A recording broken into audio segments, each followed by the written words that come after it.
What is going on, everybody? Welcome to episode 23 of Personified Fandom. I am Josh Meany, and before we get started, be sure to hit that like and subscribe button and share it with your friends if you like what you're watching. I got the men with me. First up, we got the mythical man of movie madness himself, putting on some spray so he doesn't smell like shit, Mr. Mike I've been sitting here all Daggs. week. I've been sitting here waiting all week, so Yeah, it's he's got to starting get a freshen little, up somehow. It's getting a little musty. What's going on? Not much. Rocking and rolling. And also join with us, the man, the myth, the legend himself, the man of many names, the man of many drinks, Mr. Ginty, Mr. Toke, Mr. Eric. How you doing? Dude, I'm fucking great. Having a great night, great week. A little rain, but it's going to be fucking beautiful for the rest of the weekend. Hell yeah. Memorial Day weekend.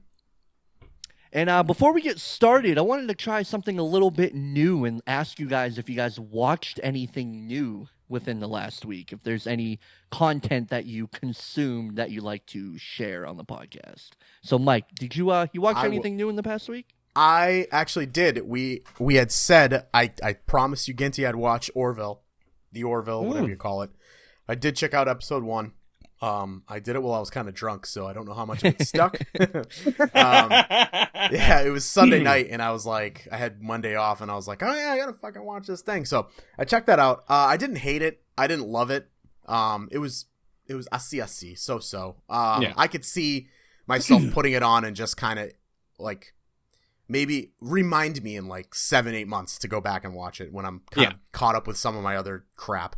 But it wasn't too bad. It wasn't as over the top as I thought it was going to be. Like Seth MacFarlane can be kind of, you know, how Family Guy can be and just trying to be funny sometimes. Like I love Seth MacFarlane's early stuff. I love the early Family Guy content, but it was good. It was just serious enough but it also had some good jokes in there. So I might come back to it. I didn't hate it, but I also wasn't like, oh, I'm in, you know. So just landed in the middle for me. So, but I'll keep it on the list because I think I can enjoy it. No, I could totally get that, and I did like the fact that he did keep it more of like his homage to like Star Trek and Star Wars and the whole sci-fi universe. Mm-hmm. But he threw in the little bit of the, you know, you got to have the comedy and the jokes and all that fun stuff. But there was, if you keep going, there are some serious notes to take from it where it actually makes sense where they're trying to have points drawn across. And I was actually like, all right, I was kind of shocked at how much I liked the show. Nice. But yeah. What about you? Did you watch anything new this week? I did. I watched Ant-Man and the Wasp: Quantumania. Oh yeah, what's your quick thoughts on Ant-Man 3? I don't know what all the fuss is about. I fucking loved it. I thought it was a great movie. Shocker. Hot take by Ginty here. He loved a Marvel movie. Dude, I mean, hey, that's not always the case, but I liked it. I thought it was well done. It was not as outlandish as everybody made it out to be, and I thought it was pretty good. Marvel movies get held, I feel like now, to a much higher scale now because of what we went through with Infinity War and Endgame kind of brought every, like, I feel like before those movies, everyone was like, there's Marvel movies, there's just comic book movies. And then you saw some really good ones. And so now the whole thing is like, okay, if you don't bring your A game, that's a really good point. You're getting critiqued a little harder now. Welcome to the big leagues, Marvel. But you know about this. I'm gonna hold it to a pedestal, and I still think it was a really good fucking Marvel movie. And with the character of Scott Lang and Ant-Man, come on. I mean, that's his character. That's what Paul Rudd kills it. Absolutely. I mean, So I loved it. That's awesome. I watched two new things. Sorry, Josh. Oh, sorry. I watched two new things this week. I watched the movie Air, directed by Ben Affleck, starring Ben Affleck, Matt Damon, Jason Bateman, about the creation of the Air Jordan. I meant to check that out. Highly recommend. It's on Prime right now. I highly recommend you guys see it. I love Ben Affleck, and I think Ben Affleck is an incredible director. Jason Bateman is just never bad in anything ever. It's a really good movie. And then the other movie that I checked out finally was Evil Dead Rise. Another movie I thoroughly enjoyed. I wasn't crazy about the other Evil Dead reboot that they did, but this one, it was a really good time. My wife and I really enjoyed it. Wow. And then I am halfway through John Wick Chapter 4. I didn't get to finish it today, but I started it, and I will say it's some of the best choreography I've ever fucking seen in a movie, period. So hopefully I'll get to finish that up real soon. But yeah, that's our notable mentions of the week. We got a decent amount of topics, and we have a movie of the week for you guys this week. So, Mike, you want to kick us off with our first topic? Well, speaking of memorable movies, I'm sure this one will go down as probably memorable because it's one of my favorite directors. Coming out the cut with Killers of the Flower Moon, releasing later this year into theaters and then in streaming services at a later date, which is all of them now. I actually had to Google, I'm like, is it going to theaters or streaming services? And then I remember Scorsese went on that big thing about movies in theaters, and of course it's going to go to the theaters first. Yeah. So, I had no idea that this was coming out. I watched the trailer going into it completely blind. Yeah. Didn't really understand what the hell was going on. I had to Google it. I got, before I Googled it, I kind of got Gangs of New York vibes from it. Which is I felt Scorsese all over this movie. And then I kind of read up, it's based off a book. So based off a book that's based off true events. So that should be a wild time. The cast for this is fantastic. Oh god. Oh my god. Ginty, what are your thoughts? I don't want to steal all the I mean, you literally thank you for pointing that out. The whole Gangs of New York vibe. I mean, that's exact that you say it. It's like I'm trying to put my thumb on it and boom, nail on the fucking head. That's exactly what I got from it. The trailer, surprisingly, from a lot of trailers that we see these days, didn't give a whole lot of what's going on in this movie. It really is. It's really leaving a lot to the imagination, and I'm pretty fucking excited about that. Because I mean, is there really a movie out there that's not good that has Leonardo DiCaprio? No. Or a Martin Scorsese film? No. Robert De Niro? I mean, Jesus Christ! I mean, it's a big cast in this movie, and I'm fucking excited. Yeah, Brandon Fraser too. I didn't know he was in it until I saw. Yeah, I didn't know that either. The cast is just fantastic. It always Fantastic, is. yeah. Always is. It's Fraser, almost like a Quentin De Niro, Tarantino film. It's like, or Christopher Nolan. It's like, yeah. I love Jesse Plemons too. So oh god, it's underrated too. It's great.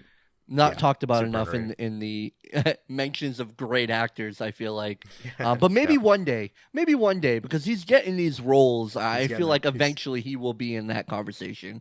But yeah, I've known about this movie for quite some time. I've known the plot. I knew it was coming. It was the next Martin Scorsese.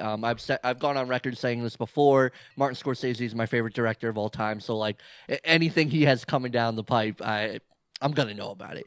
So I was really excited to get this trailer, and I really like when Scorsese tackles, which he pretty much always does, these true event stories. You know what I mean? Yep. And I like when he's not doing these gangster films, because I feel like that's kind of outplayed for Scorsese. You know, The Irishman, is it a great movie? Yeah, but I'm kind of bored of it, and Ginty's bored of it too, because he just left the podcast. No, it's it's definitely one of those things where I love his gangster movies, but I've seen enough of them that I don't think he's gonna do anything to revolutionize gangster movies anymore. Yeah, like The Irishman was like nothing we hadn't seen before. It was all just rehashed shit. Hey, I love the fact that it's a true event, but he's gonna put his spin onto it. You know, like it's gonna have that feel to it. So I'm pretty pumped. 1920s Leo, yeah, he loves he loves using Leo, loves using Robert. Now, have Leo and Robert De Niro been in the same movie before? I'm trying to think. I don't know if they have. I don't know if they have either. And you know what's funny? If they have, somebody will probably say the movie, and I'll go, "Oh, that's right." But off the top of my head, I don't remember if they've been in a movie together. It's Age of Innocence, This Life's Boys, Marvin's. There's some real non-stuff. Yeah, no, This Boy's Life, I think, has got them in it. When Leo was younger, it looks like. Yeah, when he was 93, and it's got a 7.3. So okay, well, I'm gonna have to look into who that. knows? I mean, using Leo's one of the greatest actors of our time. You know, Robert De Niro, Yeah. one of the greatest actors of our time. I mean, Yeah. one of my favorite Martin Scorsese movies is Wolf of Wall Street, starring Leonardo DiCaprio. I absolutely adore that film. Anytime Martin Scorsese drops anything, I'm going to watch it. It just. I have to check it out. And, you know, it's probably going to be one of those movies I was reading up. It's super long. I think it, like, hits 3 hours or is almost 3 hours. And it's, like, it's not going to do great in theaters. I'm telling you guys right now, this movie's not going to do great in theaters. But it'll probably be critically well received. But, yeah, I'm super excited for this movie. I can't wait to see it. Well, Leo and Robert De Niro, like I said, their other movie there, with a high IMDb rating. And you know that's always true. We always have to listen to the ratings of movies, including Indiana Jones 5 getting torn apart, which it's funny, until we put these topics together and I started looking up into it, I didn't realize that this movie was reviewed by people so early, like a month earlier than it comes out. And it's, at the Cannes Film Festival. Yeah, they decided. Yeah, to drop so it it's there. sitting at a 52%, but it's only been reviewed by 29 people. Yep. 29 reviewers. So that now is there an really... audience? Is there an audience review up there yet on Rotten Tomatoes? That's always something to really take into consideration and balance it out. I'm not sure if it has an audience review yet. Probably not, because everyone who's seen it early is probably a movie critic, and they're in the critic reviews.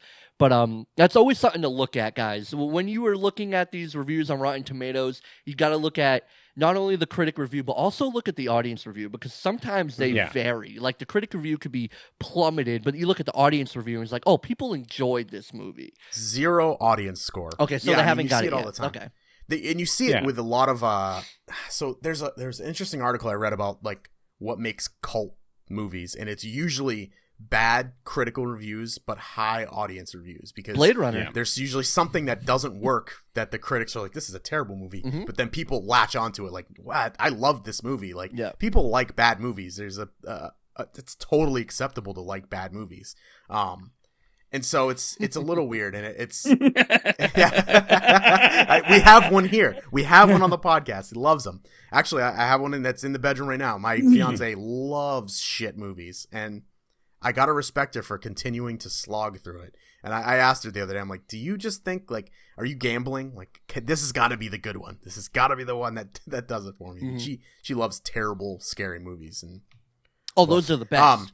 Those are the best horror movies. Yeah, the ones that are I get so frustrated. terrible. I get so frustrated with bad horror movies. But so this one, I mean, I was shocked when I saw some of the reviews for this movie, like 4s and 3s, and I was so shocked only because I was so in on the trailer.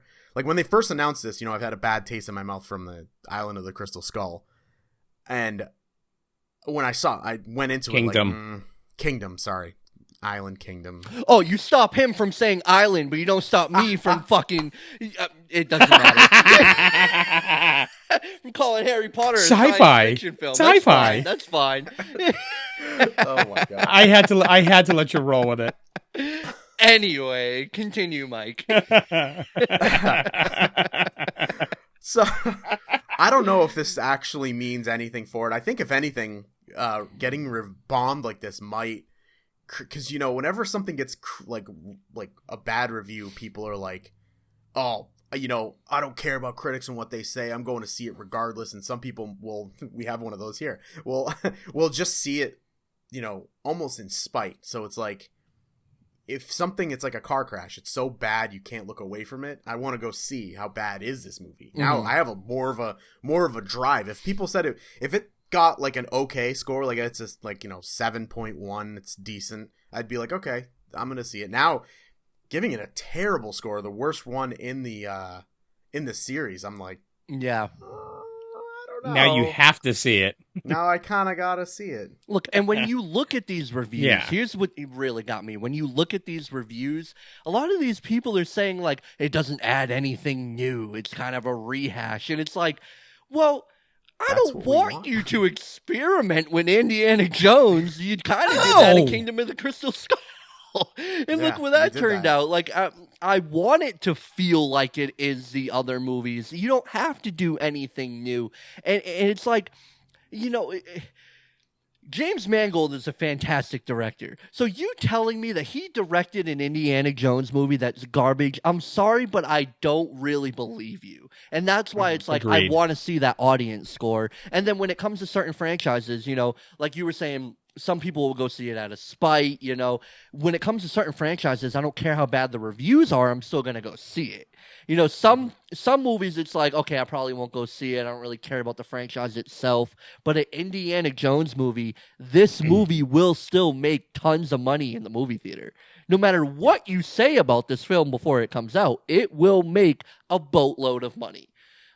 Facts. And I have a feeling I'm going to enjoy it. I really do. Even if it's not great, it doesn't have to be this, like, I don't have to come out of this movie like, oh, I'm mind blown at how good. Like, it's Indiana Jones. I just need to see him being Indiana Jones. You know what I mean? Even as like slightly perturbed as I was with Kingdom of the Iron Skull, I still remember enjoying it. Yeah, it's still decent time.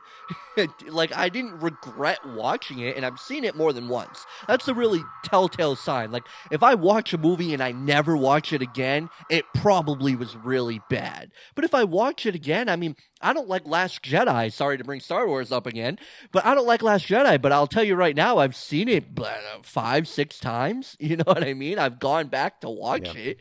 But Rise of Skywalker, I only saw once. So, you know, there you go. That's you. But I cannot get on board with the some critics that have given it such poor ratings. Mm-hmm. It's fucking Indiana Jones.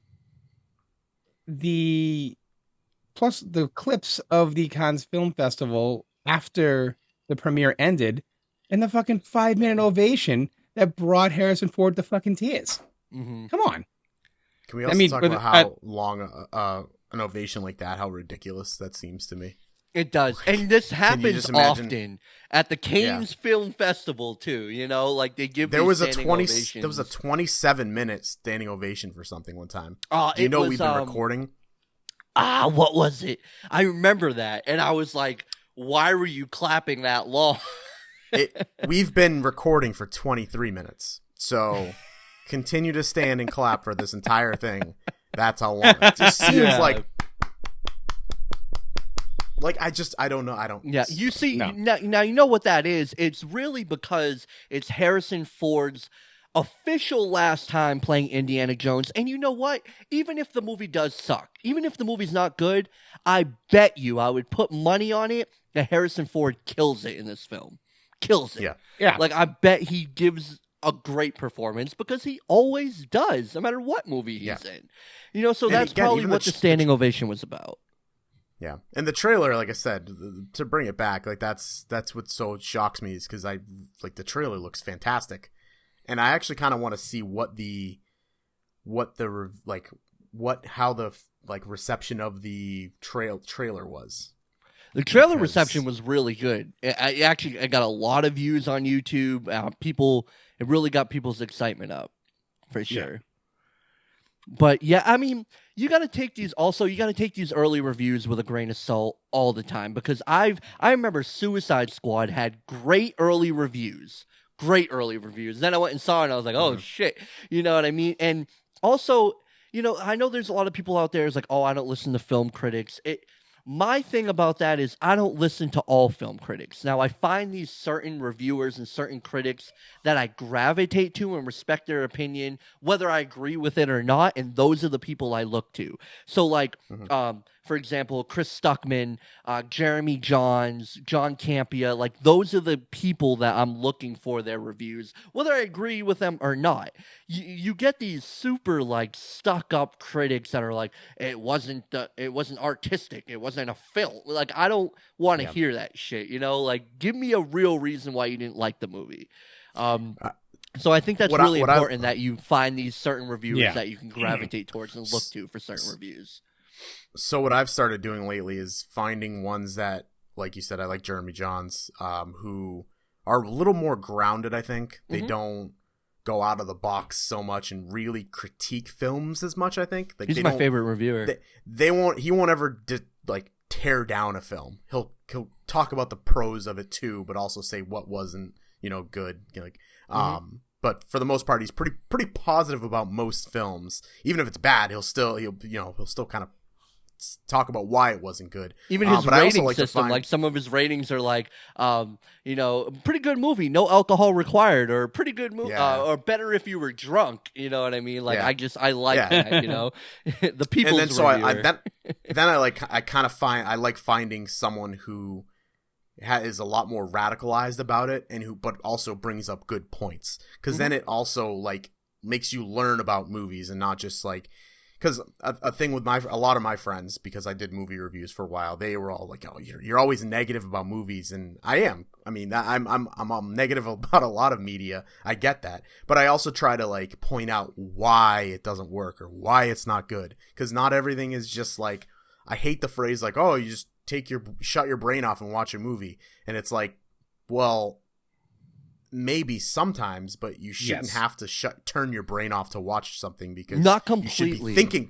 You should be critically thinking about a movie sometimes. So I like to learn why movies are bad, because then you also, in learning what makes bad movies, you appreciate good movies when they do good things. You're like, oh my god, and then you start to see the difference, and it's the lows and the highs start to separate from each other, and then you can identify it, and then I think I enjoy it more when I can critique something a little bit better. I think I feel I enjoy good parts of movies, and I like really don't like the bad parts, but it changes movies for me, and it makes the movie more memorable for me. Like, oh, I hated most of what they did, but there were some really cool things that they did, So I really judge movies off the experience I had watching the movie. It doesn't have to be this like there's not a formula that it has to follow. It's all about how I felt watching that film, and I think that's what movies are made for. That's why some of these reviewers, like, I read their reviews and I'm like, you don't sound like a fun person to be around. Like, if that's how you go about life, like, I bet you're a hoot at parties, man. Yeah, honestly. Man, that's great though. That was our review of reviewing movies. So speaking of things that are literal feces and trash, Disney is dropping Marvel's Echo series all at once onto. So I was confused by reading this. I'm skipping ahead, but are they dropping it onto Disney Plus? They're just putting it on Disney Plus all at once, right? Or they? Yes. They're not. No, they are. They are. So Kevin Feige said that there was so bad it's unreleasable, which is take that with a grain of salt, though. I do want to say the source, the article that came out. Now, Jeff Snyder has dropped a lot of tidbits that were true, but he's also dropped a lot of tidbits that weren't true, and he has his sources. So I do want to kind of take that with a grain of salt, that it was that bad and Kevin Feige said this, and, because that didn't come out from like a Hollywood Reporter, a Deadline, a Slash Film, you know what I mean? But like, I'm also not going to say, no, that didn't happen, but it's kind of something that like, yeah, maybe that's the case. Yeah. So, I mean, they were talking about how they had to do a bunch of, or had to reshoot the whole thing. I don't know how true that is. I find that hard to believe that they had to reshoot the whole thing. I really do, because that's not cheap. And then talking about a series based on a character that nobody wants. It's like, I'm not going to lie. I had no idea who this character was until Hawkeye. I watched the Hawkeye series, and she was one of the main characters in that show as well. And I thought she was a good character, and it's like, you know what? I'm okay with seeing a fucking show on her. I mean, what's the difference? I mean, and they're also saying that they're dumping the whole series at once, and then there's also the speculation that they're trying to compete with the whole Netflix, because that's what Netflix does with a lot of with 99% of their series. It's just the entire show. Boom, here you go. Yeah. So interesting. Yeah, I think it's a. Yeah. Sorry to cut you off there, but I did want to mention, like, before we jump in, because there's a whole thing to unpack with the whole Netflix streaming, like weekly release versus For sure, whole thing. Josh? What are your do you know about this character at all? Or are you big on? No, I only again kind of like Ginty. I only know of this character because of Hawkeye. Now, there was mention of this character before Hawkeye came out, and this is gonna be fucked up to say, but I'm gonna say it. I cared more about this character before I watched Hawkeye.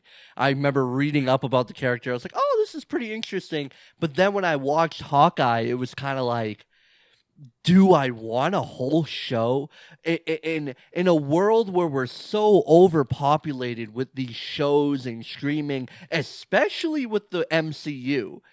Do I want a whole show about this character? The answer is no. I don't. Like, is the character good? Yes, and I think that she's one of those characters that can be in a show but not her own show. You know, a supporting character that I think is interesting. But to have a whole show around this character, I don't think was a good idea. It sounds like Marvel is cutting back on the way that they're doing content right now, and this seems like something that was planned a while ago that they have to go through with. But I don't see a season 2 coming out. Yeah. But yeah, I mean, the character in Hawkeye was interesting, but I just again, not interesting to have a whole. I'm not gonna watch a whole season. I just don't have time.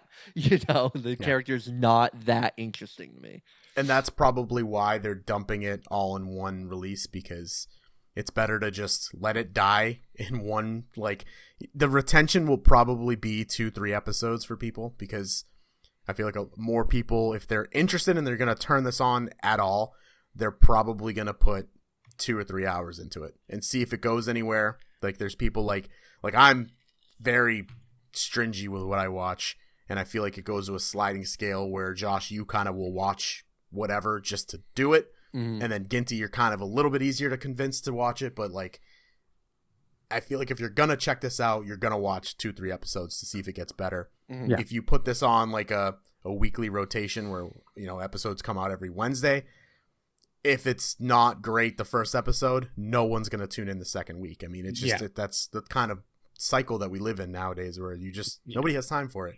So that's especially probably why with the shows being as short as they are. That's where I feel like Disney is kind of messing up with these weekly releases. It's not like you're giving us this fulfilling amount of content.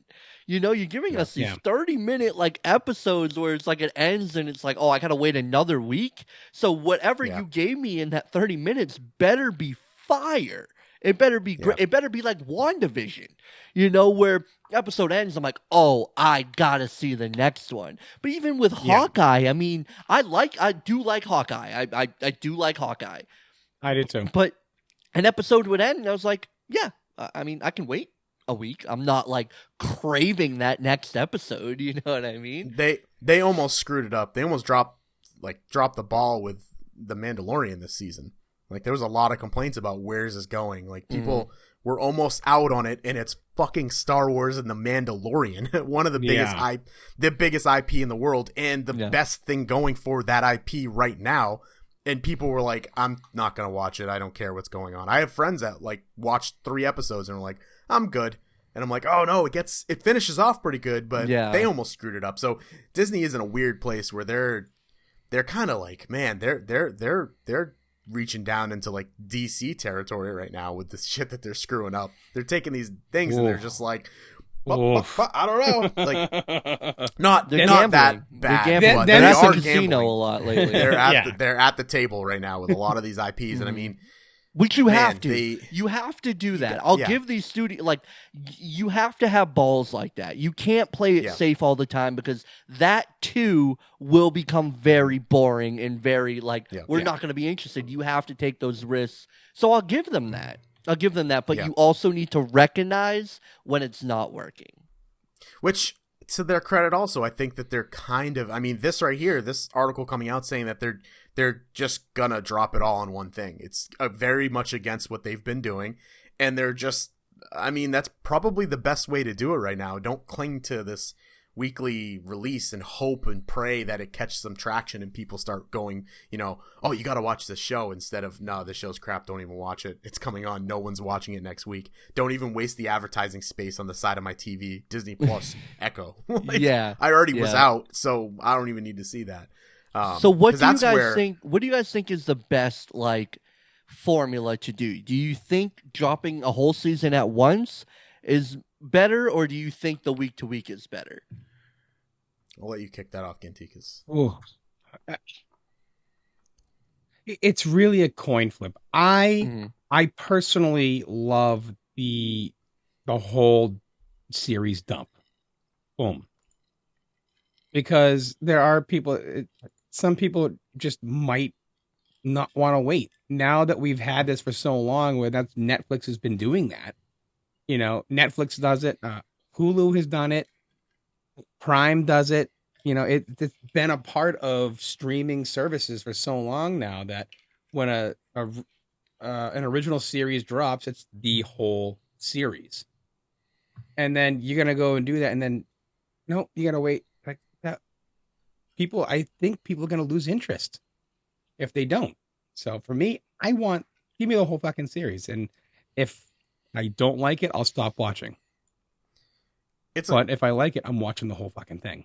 It's like you said, it's a coin flip, because there's this thin line of this balance where some things benefit greatly from a weekly release.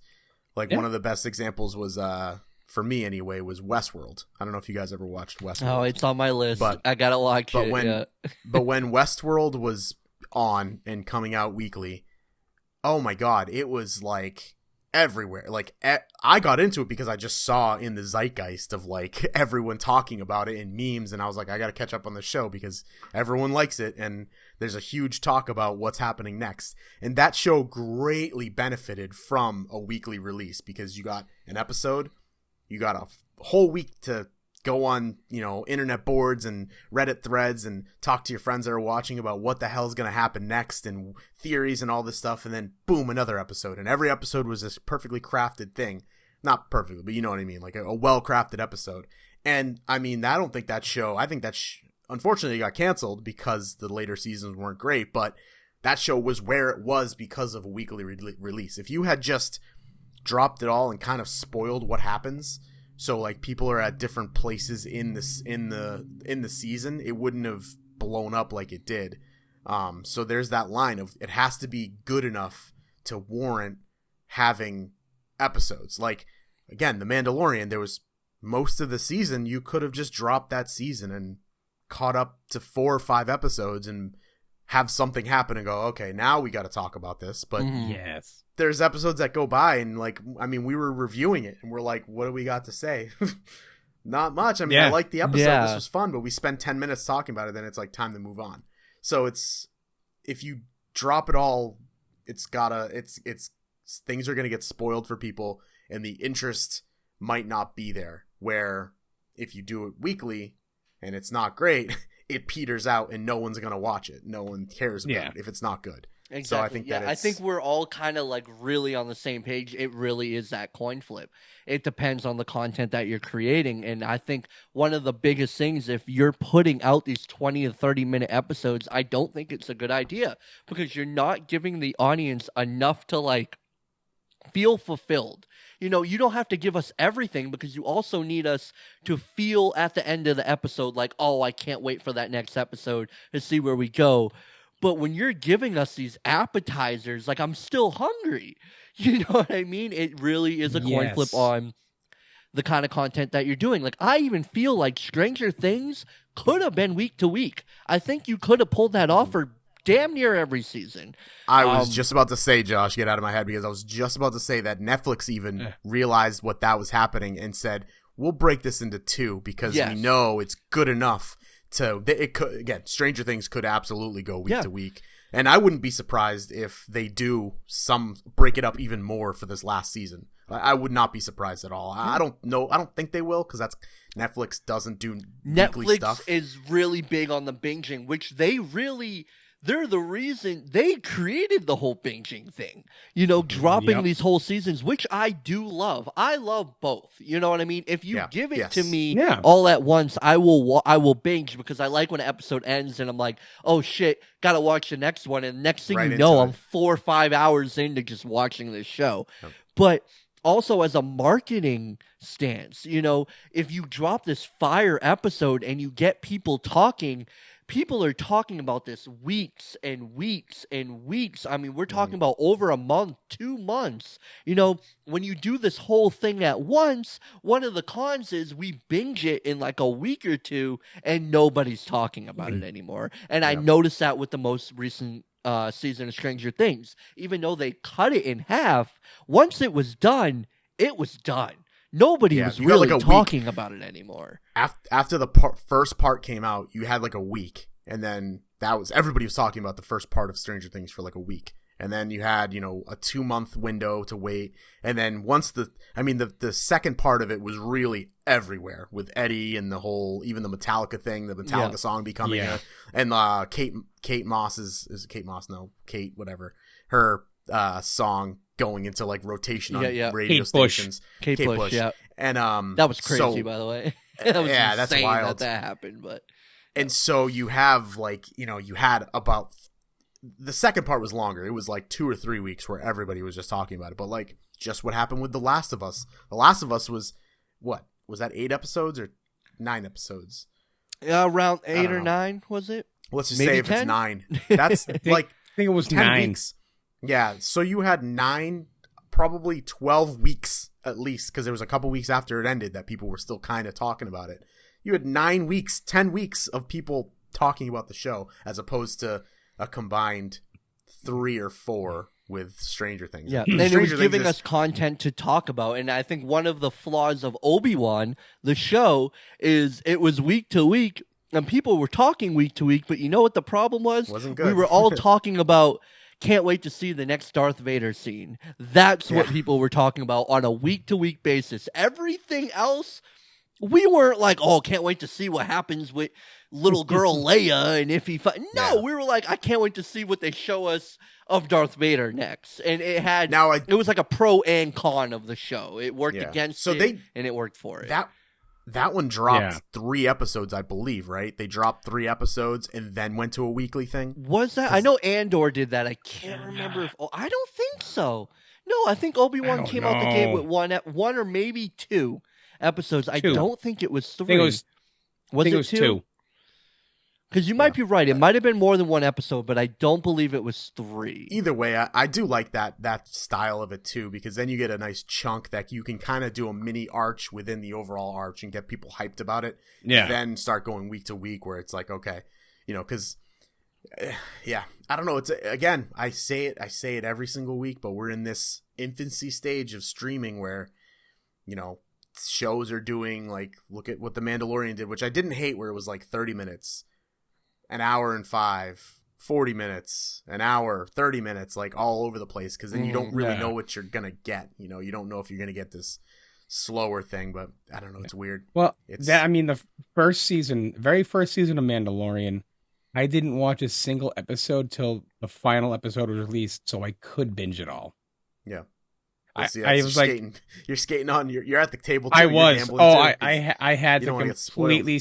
I had to stay away from anything. Nope, I don't want to see this. Nope, don't talk to me about it, because I was so set in my ways about these streaming shows. Like I can't sit here and watch a 30-minute show and then I need to wait a week. No, it's frustrating. I'm not doing it. It can be, but if it's good enough, it can be cool, because then we get to come on here and talk about it. But we weren't doing that at that point in time. That's true. Which is why this was the first season that I watched week to week, because we were going to talk about it. Mm-hmm. Yeah. Well, speaking of Netflix, we'll continue on that train basically the whole way through, because Arnold Schwarzenegger. The governor is now the chief action officer. Oh, come on. Get down to streaming. Get down. He has been hired as the CAO, the Chief Action Officer. Which, when I first read that, right, I immediately was like, oh, they made up a cool little title, like Chief Action Officer. Like, yeah, he's action movies. He's the officer of the action movies. And then I went to click on the article, and then my brain went, wait, is Chief Action Officer like an actual title? Like a CFO or a COO? I'm like, wait, is that a real title or is that a made-up title? Of course, it's a made-up title. He's basically like a content director. Like he's gonna, or like what do they call it in movies? It's like a shit. I'm trying to think of the title that they give people who like lend. They just lend ideas to like certain things, so you get ideas. From people. That's basically what he's gonna be doing. I don't know. It's kind of like when you get. No, I can't say that. Never mind. Go on. Never mind. I'll tell you guys. All right, now I can't say that. I can't say that. Well, no. So, yeah. So he's there. I mean, of course, he's the biggest, one of the biggest, if not the biggest, still action movie superstar of all time. I mean, it's fucking some Arnold. of the best action movies. Yeah, it's Arnold. So it's a good move by them. I don't know. I don't know how much it's going to affect what gets made. Right? I mean, are you going to see a bump in the action? Really? A consultant. That's the word I was fucking looking for. It doesn't make, to me, this doesn't make any sense because, yes, Arnold Schwarzenegger is one of the greatest action movie stars of all time, but please tell me what this man knows about today's action movies. Please tell me what movies he's in recently that are huge. Now, if they hired Dwayne "The Rock" Johnson, Jason Statham, as their chief action officer, I'd be like, okay, that makes sense. They have their hand in the current action. Yeah. Arnold Schwarzenegger, that seems like, it seems like he showed up to Netflix and was like, I want to work here. And they're like, I don't care what we got to do, make up a fucking position for this man to work. Like, we got to do it. It doesn't, I don't really want this man taking control because I'm sorry, but Netflix movies aren't great as it is. No. Their original shows have been phenomenal, but their track record for original movies has been pretty garbage. There hasn't been a lot. It's a very small handful. So maybe this is why they brought him on. So they can help please. That out. Debatable. Don't let Arnold hear you say that, man. I know. No, Arnold will fuck me up to this day. To this day, I can't get in a ring with Arnold. I'll give you that. And yes, he has the history of action movies. Again, one of the greatest action movie stars of all time. Him, Sylvester Stallone, Jean-Claude Van Damme, even that guy, what the fuck? Dolph Lundgren, Steven Seagal. Like, we're talking greatest action movie stars of all time. But when it comes to today's action movies and trying to like move the bar forward, move the bar up, Arnold Schwarzenegger, that's the guy you picked? It just doesn't make sense to me. It doesn't add up. I'm all for it for some weird reason, some biased reason, because I love Arnold. But when it comes down to it, this doesn't make any sense. I think it's more of a promotional stunt, but whatever. Yeah, I would agree. It's some sort of weird promotional thing. Like, yeah. I mean, it speaks to also like. I keep seeing these. I know this is kind of a topic in it, but it's kind of like Netflix still is the king of streaming. I don't care how many times I hear, the whole password sharing thing just kicked into effect today, and people, inevitably the first comments I see is time to cancel my subscription. Yeah, which if you're worried, how many times? If you're worried about the password sharing. I got news for you. You're not the one that's paying for it, so you can't cancel your subscription because you won't be able to log into the account anymore. So I don't know what you're commenting. Fact. Fucking preach. Preach. Yep. It's now it does kind of suck for other things. Like I use it now if it's like at work. I log in at work and watch Netflix sometimes when I have downtime in my office. Now I don't know how that's going to affect it with the whole password sharing because it's going to see that it's a different computer. And But hopefully it's me. your I boss don't know what to isn't tell you. subscribed to Personified Fandom. The state of Massachusetts might be, so I should probably not say that. Sorry, state. Sorry, Commonwealth. No, but so I don't know. It's funny to me that they had like 1.8 million new subscribers last quarter, so clearly they're still doing it. And it is one of those things where Netflix just feels like the automatic go-to streaming service that, I mean, there was a time where I almost canceled it because I was like, I don't even watch anything on Netflix. And then I went through and started browsing and I was like, oh, I have to watch some more stuff on Netflix because, like you said, their movies are kind of meh, but their documentaries and their limited series are always the original fire. shows. They just came out with the Conor McGregor one, which I gotta check out. It looks amazing. I gotta check that out. Ooh, yes. Yeah. And they're starting to get some shows back too. Like I'm surprised that they're still focused on getting some big name shows. Like I can't remember what just came there, but like also the movies too, big name movies. Because I haven't really watched movies on Netflix in a long time because they just, I feel like they don't keep a very like great library of movies like a Peacock that has access to a shit ton, or like a Hulu seems to always have great movies, but their originals and their documentaries are always top notch. But yeah, Netflix is still killing it, and now they got Arnold as the chief action officer. I don't know, man. It's a good person to have in your corner. Yeah.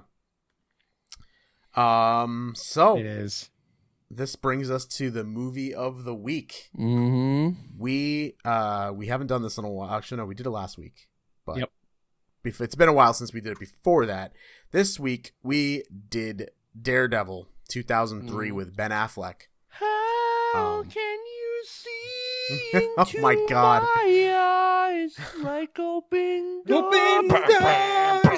I forgot. That was beautiful, by the way, Josh. That was beautiful. Also, we can't post this on YouTube because you sang for more than 10 seconds, so I'm pretty sure it's copyrighted because you sounded just like her. Holy crap. I didn't realize how much music. I forgot how much music they used to use in movies. Oh, the early 2000s was a great time to be alive. I'm telling you right now. Even from like the cheesy, the intros, like movies don't do that anymore. They just kind of cut right in. Like, oh, we only have this time run. But like the animated like city names flipping over. And I'm like, oh my God, this is a 2000s movie. I forgot. Oh my God. There's so many. Who wants to start? Because I got notes here of some funny shit that happens. Right. I'll start on this one because we already know where Josh is going with this. So, so when I originally saw this movie back in 2003, and then multiple times thereafter, I was absolutely fucking in love with this movie. I thought it was like, this is the greatest thing I've ever fucking seen. I love it. Going back and watching it for the sole purpose of reviewing, there were some issues that I had with it, but it still didn't take away from what I actually thought of the movie. So, yes, there was a shit ton of story and life and everything crammed into a very tight fucking movie. So the runtime on this was 90 minutes on the dot. Was it? Okay. Which it feels the movie feels a lot longer than 90 minutes. I think it was like 90 minutes. Yeah, it feels long. But there was a lot. It was like they crammed the entire Daredevil story, beginning to pretty much fucking end, into a 90-minute frame. And that's where I think the movie suffered in totality for it. That's the problem with the theatrical version. Like, yes. The director's cut does flesh it out a lot more. I believe that 100%. Leave it to me to see the director's cut of 2003 Daredevil. But I mean, there were some parts of the movie where there's stuff like that. That's not Daredevil. Daredevil's not flying around doing weird acrobatics off a fucking top of buildings and fucking I'm gonna surf down some fucking wires and shit. It's like, no, that's not Daredevil. But oh my God. but all in all, I mean, it was still, I thought it was fun. It was a good movie to watch. And especially for the time, again, 2003, there were a lot of the cinematography that we have now wasn't available then, or the technology was nowhere near what it needed to be to do what Quick they were cuts. trying to do. Quick cuts and fights are evident. Like, you just like, well, we don't have the choreography to do this, so just cut it. Like, cut it quickly so it looks like there's more happening. And there was a lot of quick cuts going on in that. And I was like, wow. But again, when you watch it when you're younger and you see it, it's like, this is cool. And then you go back and watch it as a critical standpoint. I was like, okay, I can see why people were disappointed with this, but I still liked it. I'll say, because we know where Josh is going with it. Fuck you guys.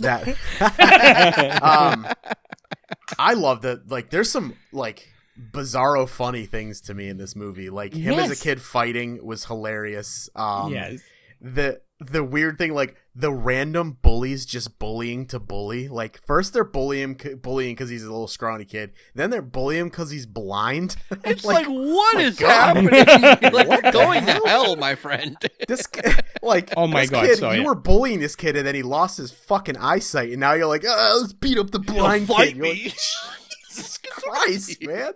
You're gonna beat up the blind, and then like Kingpin laughing because he killed the Elektra's father, and you're like, Jesus, man! Like, at the funeral, he just starts laughing and gets in his car. You're like, oh my God, man! Why can't we even go, you prick? Why did you show up to that? Yeah, this like, instead of using original scores, they use like actual music to score it. It's just early 2000s, man. I will say, thinking about it, those songs were fire. They were. Thinking about it, I do respect a lot of the movies that didn't rely on these world-ending events. Like, this was a self-contained, like, just beat up the bad guy type thing. Where, and also, like, their powers in these movies are, while ridiculous at some points, are way more scaled down, where it feels like nowadays everybody's fucking Superman, where people are getting thrown through windows and, you know, thrown through walls and just like kind of, oh, okay, cool. And you're like, wow, dude, like, everybody is a overblown superhero where there's no scaling to who is really actually strong, but this one keeps it grounded. Although, wow, the fact that Elektra gets stabbed through the hand with the sai and then just keeps fighting with that hand, I'm like, okay, all right. And then Bullseye gets shot through the hand and so he's out of commission. I'm just watching it like, hey, you should be fine. She was fine. You stabbed her in the hand and she still fought you pretty well.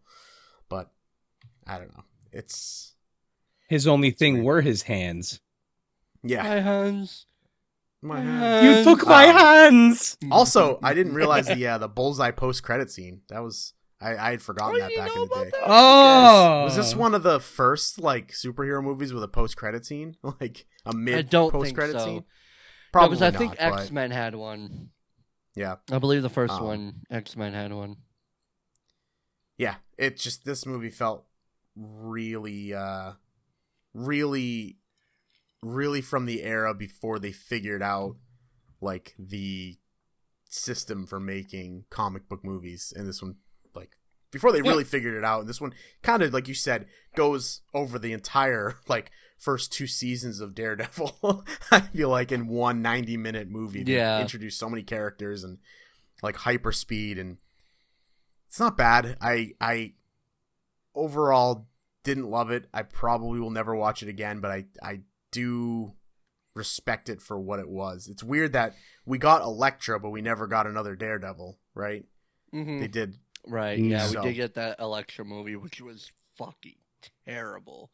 Yeah, you could tell it was going to be. Bad. I mean, I don't know who watched this one and said, like, you know what, we need more of her, because she was not good in this. Yeah. I don't think Jennifer Garner was good in this movie at all. Yeah. I stand corrected. It wasn't 90 minutes. It was 1 hour, 43 minutes. So yeah, it was an extra 13 minutes there. Yeah, it felt it. To me, it felt it. I mean, partially because I had to pause it a few times to do stuff, but it felt like, okay, let's I say that, but it did kind of, the second act ends and then it just gets to the end where it's going pretty quick, and then there's like 3 boss battles and then that was it. But all right, Josh, what is your let's I want to hear what you, now, when was the last time you saw this movie pre this? I mean, I watch this movie probably once a year. I always find myself back to this movie. I mean, this movie came out the gate and I loved it. I remember being a kid and loving this movie. I think one of the flaws of this movie is they wanted Daredevil to be Spider-Man so bad. They wanted the characters to match up so bad that it was like you started hindering on the character of Daredevil because you wanted him to be Spider-Man so bad. But when I'm a kid, you got to remember this movie came out while I'm in elementary school. I'm a little kid and this movie I thought was fire. So because I think if I watched this movie as an adult, I probably wouldn't go back to it as much. But the rewatch value of it to me is insane. I can watch this movie. I'll watch this movie last week. I'll watch this movie 2 weeks from now, 4 weeks from now. I'll watch this movie every 2 weeks, if you let me. And I will enjoy this movie. I love Daredevil. Love this movie. I mean, if you go into it with the mindset of, I'm just here to have fun, we have this climate of superhero movies where they want the tone to be real serious and everything. We were even talking about it with Ant-Man, like all these movies because of Endgame and Infinity War are put on this pedestal, that we look for that in superhero movies. But this came out in a time where, yes, we got a couple of those, but that's not what we were looking for. So This movie and the time that it came out, I think, is incredible. I mean, again, you go in with the mindset of, I'm just here to have fun. You're gonna have fun if you watch it through that lens. If you watch Colin Farrell be Bullseye, you're gonna have a good time. I think Ben Affleck, with the script that he was handed, did the best. I can't imagine anybody doing any better than Ben Affleck did with the script that he was given. If you I liked him as Matt Murdock. I did. I liked him as me too. And I think really if you gave that script to Charlie Cox, who plays Daredevil in the series, I think it would have been garbage. I don't think Charlie Cox would have pulled that off because it's a very different movie or series or script. You know what I mean? Yeah. Another thing, I love the suit. The only thing I have a problem with the suit is the nose, which is kind of a weird thing, but I wish it covered his nose a little bit more. But overall, other than that, I think the suit looks fire.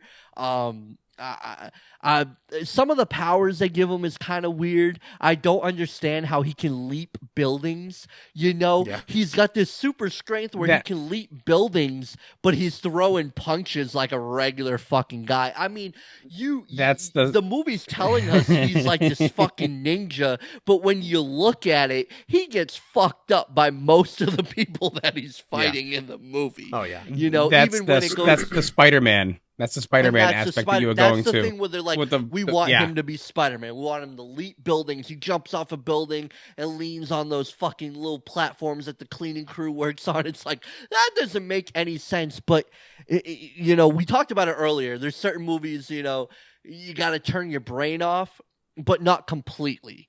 And I don't think you have to completely turn your brain off, but you have to give this movie that leeway or you're not going to enjoy it because it's not that kind of movie. It's just not. So if you go into it knowing that, I believe that you'll have a great time. But when you start to nitpick, like, oh, where did he get his suit? When you start to think about little things like that, it's like, oh, this movie is so bad.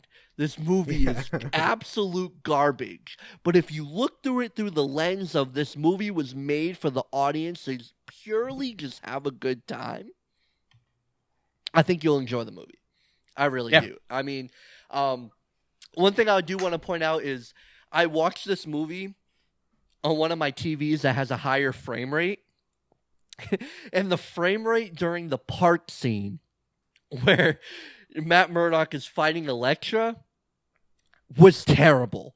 Watching that scene in a higher frame rate, it's like they're doing a choreographed dance. It's so bad. And then another thing, if you're watching it through this lens where you're taking it too seriously, why is she fighting this blind man? It's a lose-lose situation. If you beat this blind man, it's like, oh, you beat a blind man. If you lose to this blind man, you lost to a blind man. It's a lose-lose situation. You can nitpick with it, like why did he killed that other gangster guy, but then he lets Kingpin live? No, I mean, I guess you could say that's his arc, but it's like a weird. That's one of the. Why were you? He straight up murders that guy in the beginning, and you're murders like, a I few forgot. people. I was like, wait, is Daredevil just like a discount Batman, but actually kills people? And then he just stops with that and just kind of lets people like be like. I mean, I guess he kills Bullseye, and then no, he doesn't. I guess he kills Bullseye. Here's the thing: like when you start nitpicking this movie like that. God, this movie is so fucking bad. He doesn't kill Kingpin because I'm not the bad guy. 20 minutes prior, you took Bullseye after like putting holes through his hands and you threw him out a fucking window. You threw him out a fucking window. Like 100 You're not feet the up, bad too. guy. You're an absolute murderer. You are not the Daredevil from the comics. You are not the Daredevil from the Daredevil series. It doesn't make sense. I'm not the bad guy, kid. You're dressed like the devil. God your damn name it. is Daredevil. You're literally dressed like a devil. I'm not the bad guy, kid. You're confused as to why this little boy is looking at you like, holy fucking shit. You got horns, bro. You have horns on your head. You're dressed like the fucking devil. Like, it's when you try to nitpick, it's not that kind of movie. And again, I'll reiterate what I've said multiple times again. If you watch it through that lens of I'm here to have a good time, I think you'll have a good time. I don't think it's so bad like Morbius, you know? No. I got 15, 20 minutes into Morbius and I was like, okay, let me put that lens on to watch this movie through that lens. This feels like a 2003, 2004, 2005 superhero movie. Let me put that lens on, and that movie still was fucking garbage to me. Yeah. But when you watch Jon Daredevil, Favreau is... Oh, Jon Favreau. Jon Favreau as the sidekick, the plucky sidekick. He's incredible as Foggy. Yeah. As Foggy, he's an incredible love him as Foggy. Foggy. Yeah, he has some of the funniest lines in that movie. I mean, Jon Favreau has always been a great actor. His comedic timing has always been great, and I think that's what not only makes him a great actor, but also has always made him a great director. It's because he has that comedic timing. He knows, what could please the audience. I think him as Foggy Nelson. I mean, guys, when you look at this movie on paper, right? Let's say we were given a script. We kind of skim through the script like, it's this darker superheroes going through this darker things. You have Michael Clark Duncan as Kingpin. You had Colin Farrell as Bullseye. You have Ben Affleck as Daredevil. On paper, this is the greatest fucking superhero movie that was ever made. Early 2000s, yeah. In the 2000s, when you look at it on paper. And what I really love about it is Michael Clark Duncan and Colin Farrell came into this silly movie and really, they didn't completely let themselves go into how bad the movie is. They gave the best performances they could, but not overdoing it. It didn't feel like, oh, you're giving this strong performance that doesn't belong in this film. You know what I mean? They were like, no, this movie's kind of silly. I know the level I need to take it, and I'm going to take it to that maximum level. I think Michael Clark Duncan was a phenomenal Kingpin. I think Colin Farrell was a phenomenal Bullseye in the universe, in the movie that they created. Yeah, yes. On paper, this is one of the best fucking superhero movies you could possibly come up with. And again, I think Ben Affleck, with the script that he was given, because I love Ben Affleck, I think he did the best that he could. And Agreed. Yeah, I feel like I've been talking for mad long, but this is your movie. That's why we let you go last. Yeah, this movie. I mean, guys, I will never go on record trying to say this is the best superhero movie ever, but I absolutely adore this film. I wish we got a sequel to it. And I think that the movie fully understood what it was and played to it. And if you can do that, if you're trying to create this serious superhero movie and it's fucking trash, that's a different story. But this movie understood what it was. And I will give it all the props for that. And that's why it's one of my favorite superhero movies of all time. Because it understood what it was and it went for it. And I think it pulled it off, what it went for. All right, Ginty, let's give him a 27-minute standing ovation. Oh, hold on. Hey! Well, on that 1 hour and 11-minute note, Ginty, bring us home with the drink of the week. Yes, sir. So we're going to keep it nice and simple this week. I have no crazy concoction, but I do have a fun contraption. So I'm going to, half and half twisted tea. Pull my tab off. So I have a friend of mine on TikTok who has created his own little drinking contraption. It's called the Potty Starter. So this little bad boy clips on any can, well, normal size 12-ounce can or buzz ball of sorts. Like so. Then you grab your old nippy nip.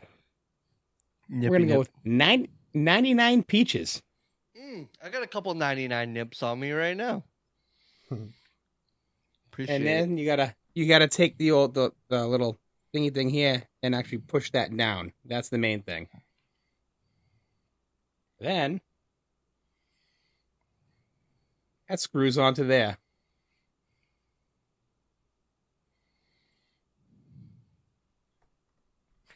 So Look at that. Makes you like a beer-arita. And then, it's got a straw hole that goes into the can. Look at that. A potty starter. Did you get that on Amazon? That will start a party. Is that an Amazon thing? No. So he's actually on TikTok. He does his link. So his name is Just in Time.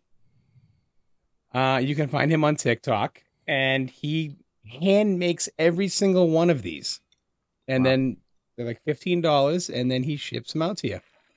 The link's in his bio on TikTok. So yeah.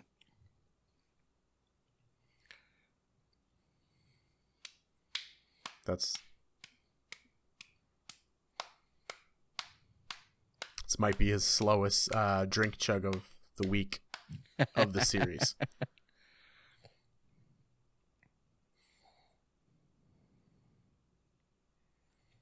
Yeah. It's pretty awesome. You could just sip on that thing too, which is pretty cool. I like that. You can, and that's basically he originally designed them for the buzz balls.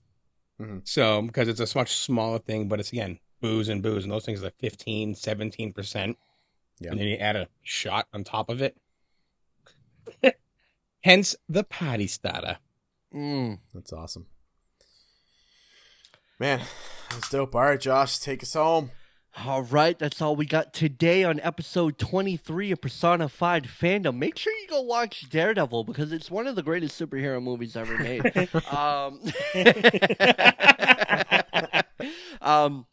I'm Josh Meany. You can find me at the J Meany Review on YouTube. Mike, where can they find you? Right here, every single week, sitting here. I'm down. I'm down to the undershirt. Next week, it might be the beater. So Stay tuned for 2 weeks from now, where he'll be completely naked. Shirtless. Should make for some great content. Also, I just want to add, we will be doing a live stream for next week. We will have a special guest. Miss Allison will be on with us for our live stream. So be sure to check that out. Ginty, where can they find you drinking? You can find me on TikTok, toke.24_NR. You can find me here in this very chair on Personified Fandom. You can also find me on YouTube, Toke Official, or Drinking with Toke, and the same thing with Instagram, Facebook. You figure it out. Absolutely. Be sure to like, be sure to subscribe, find us on YouTube. Check out our TikTok videos. Be sure to like and subscribe and share and do all that fun stuff. And until next time, everybody.